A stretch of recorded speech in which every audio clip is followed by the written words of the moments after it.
Yo. Welcome back to another video. I just read the title, man. They say Brock Lesnar the fourth man. Hopefully that's not true. Um, I dare anybody to say Brock Lesnar still can't go. My boy be destroying, bro. Straight up. But no, I thought they would have chose like a younger guy. I don't know if it's for sure. Some of this stuff is you can't even believe it, man. It's just rumors and stuff. But anyways, Here, back with another video. Join us now as we look at this week's edition of the Blue Brand, as well as the wildest news stories and rumors you need to know, including a big spoiler for tonight's WrestlePalooza, the real reason a WWE title match was pulled from WrestlePalooza, Brock Lesnar joining the Vision, Triple H buries Goldberg, why Brock Lesnar was given permission to do this, and much more. Be sure to subscribe and hit that notification bell for daily wrestling videos, and follow us on Facebook for exclusive lists.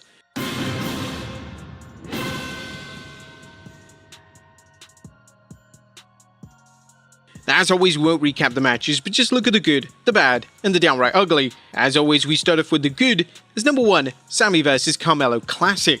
Sami Zayn's open challenge led to another exciting match, this time with the United States Champion defending his title against Carmelo Hayes. Hayes, another victim of WWE's roulette wheel booking of its undercard talent, got a rare opportunity to show his single skills, and while he's likely going to disappear again or just work meaningless tag matches with The Miz, this was actually a good night for Melo.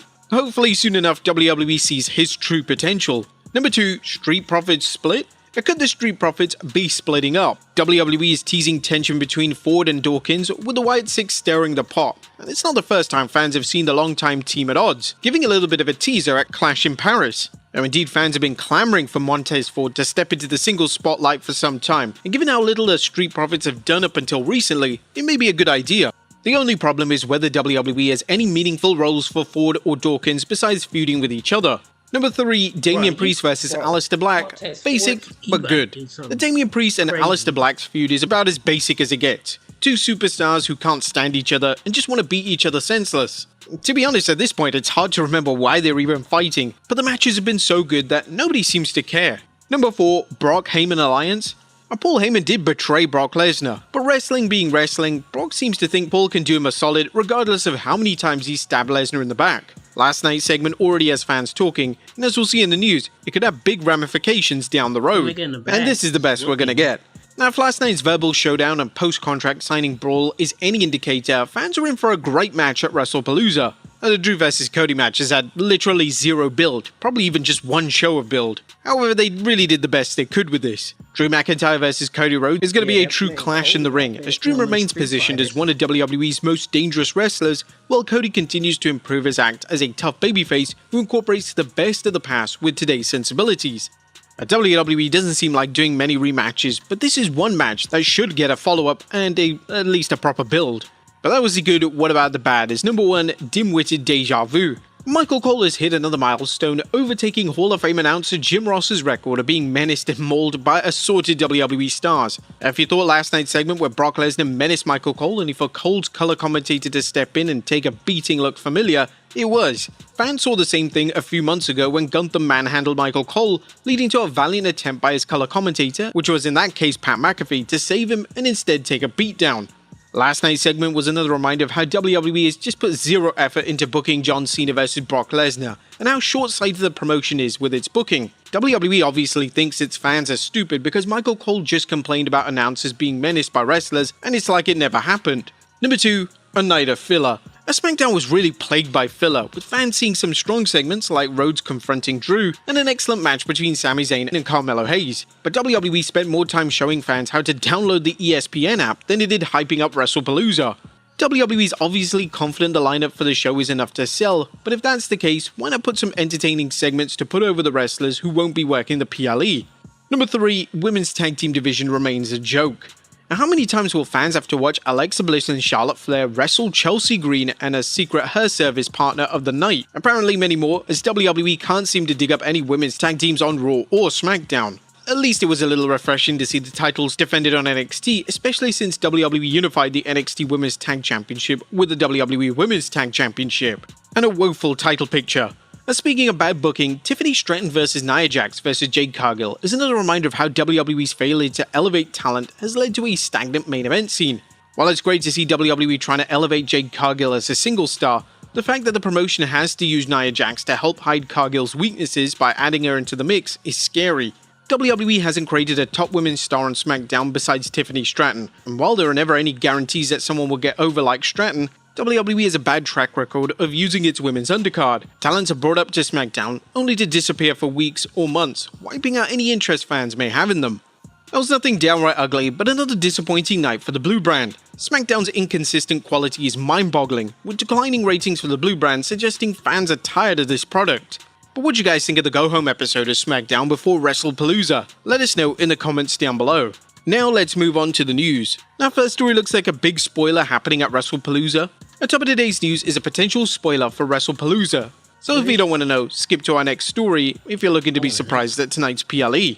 Now a new report from PW Insider states that LA Knight was seen in Indianapolis, the site for WrestlePalooza, fueling speculation that it'll appear on the show. While there's no guarantee, it makes sense as LA Knight has heat with The Vision and Jey Uso, as Jey is set to team with Brother Jimmy to take on Bron Breakker and Bronson Reed, which could actually lead to LA Knight getting involved.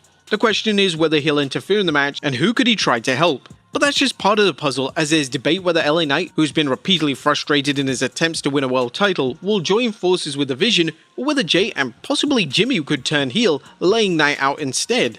Now either way, fans could be in for an interesting storyline as allegiances shift, shaking things up on Raw and or SmackDown. Do you think it's time for LA Knight to turn heel? Next up, Brock Lesnar joining The Vision. A WWE Survivor Series PLE is still 2 months away, but it looks like WWE is already planting the seeds for its men's War Games match. In case you missed it, Brock Lesnar ran into his former manager Paul Heyman backstage, along with the Braun and Braun connection, with Brock telling Heyman they need to talk. And this is actually huge, both for how it could play out for Cena vs Lesnar, but how he could give the Vision faction even more muscle. The idea of Lesnar teaming with Bron Breakker, Bronson Reed and Seth Rollins sets up a great scenario for a seemingly unstoppable force. Of course, this being pro wrestling, it means someone has to oppose him, and it has to be in a structure capable of containing them. Naturally, this structure will be War Games, and fans are already guessing John Cena will team up with Roman Reigns and the Usos to oppose the Vision. If so, it's another great use for Cena, and one on paper looks like it could be the biggest WWE War Games match. But let's hope there's no injuries like last year's men's War Games match, where Bronson Reed, Tonga Loa and Jimmy Uso all suffered an injury. Next up, the real reason why WWE pulled a title match. It looks like we know why the triple threat involving Jade Cargill, Nia Jax, and WWE Women's Champion Tiffany Stratton isn't happening at WrestlePalooza. While there were concerns Tiffany wasn't cleared to compete, a concern which arose on NXT when authority figure Ava announced Tiffany wasn't medically cleared to compete, that doesn't appear to be the case. According to PW Insider, WWE moved the match for logistical reasons, apparently wanting to make sure that there weren't too many matches on WrestlePalooza's card, which currently has 5 matches booked. I mean, heaven forbid we actually get a 6th match on a PLE. I thought this was supposed to be on par with WrestleMania. Next up, Triple H buries Goldberg. Now on the first take, Triple H really took issue with a top 5 greatest wrestlers of all time list that Stephen A. Smith revealed, specifically objecting to Goldberg being ranked number 1. Now Smith's greatest wrestlers turned out to be number 5 of the Road Warriors, number 4 of The Rock, number 3 of Hulk Hogan, number 2 Ric Flair, and number 1 being Goldberg. Triple H accused Smith of a bait and switch, laying out a solid list of well-known legends, only to surprise people by putting Goldberg as number 1. Triple H mentioned, what he does for a profession is to piss people off, right? So what he did is bait and switched it. He set up the list that is arguably accurate, the Road Warriors, The Rock, Hogan, Flair. He left out a few because it's just the top 5. But then what he does is he comes in and he Stephen A's it. And he goes Goldberg at number 1, because he knows that is a name that is going to piss off the maximum amount of people. Triple H literally buried the man right there and then, saying that he shouldn't even be in the top 5. But cooler heads prevailed, and Triple H mentioned, I'm not going to say he's not great, I love Bill, I think he's a great performer, had great moments in this business, but putting him at 1? It seemed that the spot should have been reserved for true legends like Randy Savage or even Roddy Piper. Next up, Brock Lesnar was given permission to do this.